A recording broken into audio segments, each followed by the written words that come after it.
Gan. Gusto kong i-share sa inyo ang post ng isang junior officer ng Armed Forces of the Philippines who happens to be a PMA graduate. First time akong makabasa nito na ang isang junior officer ng Armed Forces, I believe active pa ito, ay naglabas ng saloobin sa nangyayari ngayon sa bansa, at itong sinulat niya naka-address sa mga kapwa niya PMA graduates, lalo na yung mga senior officers, mga generals, retired man o active. This is one of the best declaration, political statement na nabasa ko galing sa isang junior officer ng Armed Forces of the Philippines.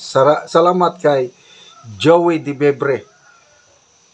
Siya ang nag-share nito Yes sir, tell them. Ang title ng article na sinulat, Where art thou, Bogo-Bogo? Ang Bogo-Bogo is a term sa mga PMAers, yung plebo, yung first year cadet sa academy, Bogo-Bogo ang tawag nila.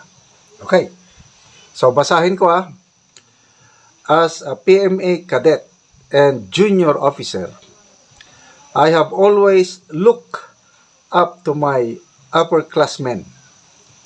I idolize many of them, those who embodied the values of courage, integrity, and loyalty, the very core of the Philippine Military Academy. I aspired and continue to aspire to be like them, steadfast, principled, and worthy of the revered institution we represent. Okay, first paragraph pa lang yan Singit-singitan ko lang ng aking reaksyon.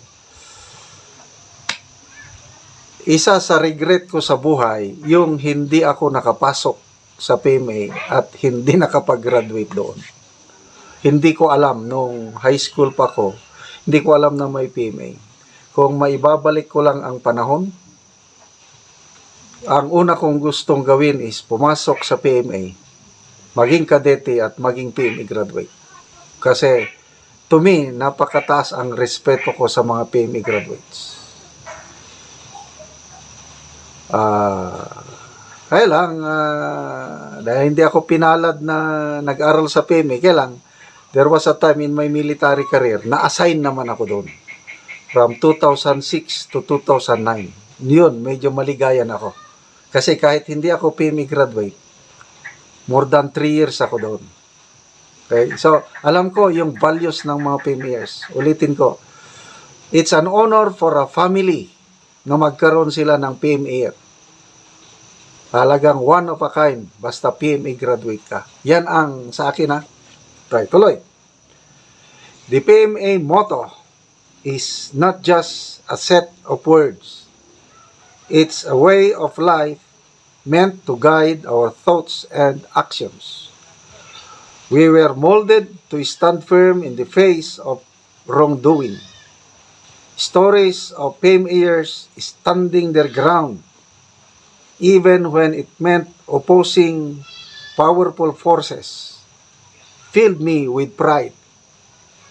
I still recall the words, dadaan muna kayo sa bangkay ko bago ko hayaang gawin ang illegal na mga plano ninyo. I don't know kung saan niya nakuha itong katagan na ito, but I believe yan ang nila sa loob ng PMA, yung mga kadete. But today, the integrity of the Armed Forces of the Philippines is being questioned once again. With 90% of the AFP's top leadership held by PMA alumni, every criticism of the institution is a reflection on us as a community. These troubling times compel us to ask, where did we go wrong? nangyayari sa armed forces. Nababasa ko sa mga post. So, ito pala mga junior officers, nakikita na nila, nagtatanong, bakit nagkaganito na ang armed forces of the Philippines? The term militics or politics in the military is deeply disheartening. As cadets, we were taught to uphold professionalism, discipline, and unwavering service to the nation. But today, we see a culture of political affiliation and patronage creeping into our ranks. How did this happen? Who started it? And why is it being tolerated? It is disgusting to witness upperclassmen aligning themselves with politicians for personal gain, even with those accused of graft, corruption, and other abuses. These alliances prioritize ambition over the values instilled in us. This was never part of our training in Fort del Pilar. So why are some of us now perpetuating this? Our loyalty should be to the Filipino people, not to political factions. The dichotomy of red versus yellow or red versus green is a false choice. Why do we allow ourselves to be drawn into this trap? Why can't we, as PMA alumni, set an example of neutrality and moral leadership? Why can't we choose the Philippines above all else? It is heartbreaking to see our community divided not by principles but by personal interests. If we, the supposed guardians of integrity and service, cannot unite for the greater good, who will? Take the case of Cavalier Wilkins, a man of unwavering. Wilkins Villanueva ito yung nakakulong ngayon. Sinight contempt ni Congressman Paduano.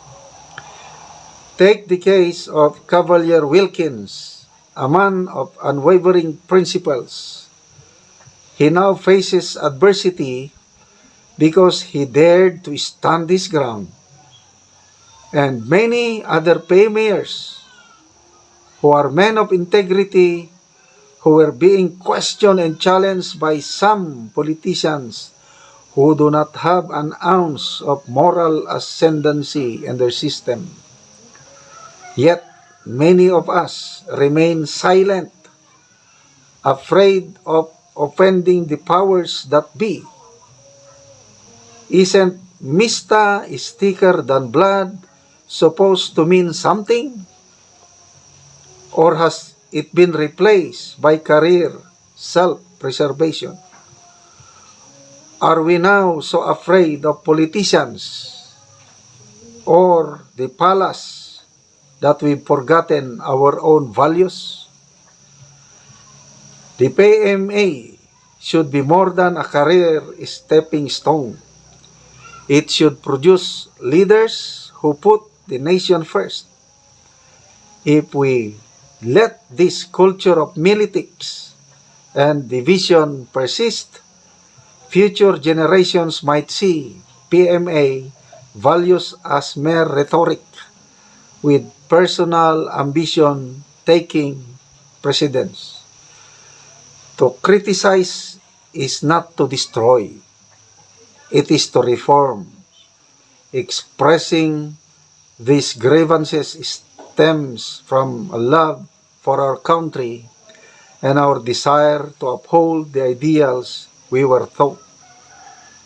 Before dismissing this as an emotional outburst or invalid opinion from an underclassman, Let me clarify. I did not mention any name, but I am sure that this will be taken negatively. But regardless, my perspective and the frustration of many junior officers are no less than valid. Balikan natin ito mamaya. Yung sabi niya, my perspective and the frustrations of many junior officers are no less valid. Let us act now, sirs. Nakakahiya sa mga Pilipino. Let us live up to the values we swore to uphold, not just in words, but in action. Sincerely, Junior PMAer.